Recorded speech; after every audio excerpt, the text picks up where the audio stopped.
my name is Makeup Dr. Cherie, and I'm coming to you today with a video on how to paint one of my foam gelatin prosthetics. I'm going to hold that up so you can see it.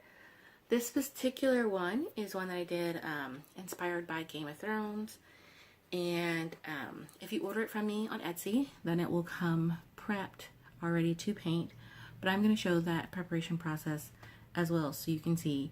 Like, just in case you decide you don't like your paint job and you want to wipe it off with a damp cloth, you might end up wiping off some of the glue and you might have to just touch it up a little bit. But this will work on any of my foam gelatin prosthetics here. I'll show you one of the other ones that I did as well. This is another Night King. This one has the little, you see the details in the horns there.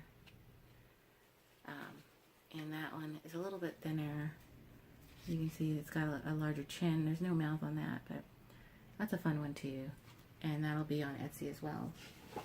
So let's get started. To begin with, you will need, and I'll show you these in images, your cream colors. And you can do it with just the cream colors, like these here.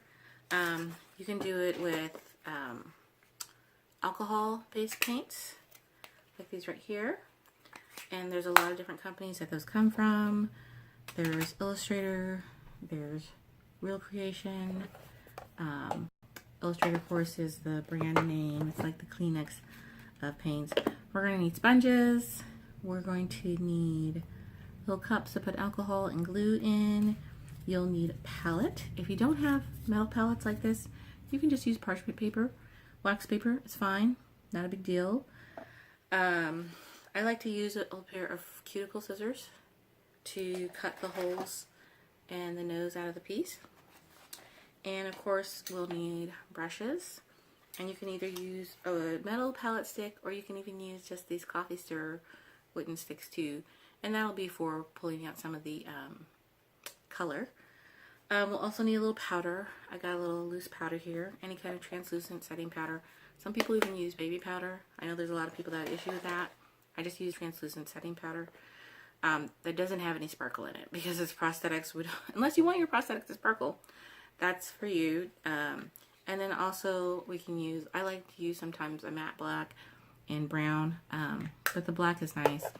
And then also it's nice to use when you're doing the application, so we may not use that. Then we have alcohol. I like to use 91% because that's the least percentage that'll work with alcohol activated paint. And then also Prosade, which is the sticky summer, and that's why my bottle is not beautiful.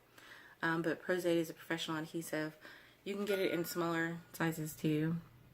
Not the best. The bottle gets a little icky after a while of dealing with prosthetics. So I think that's pretty much all that we need, and we can go ahead and get started.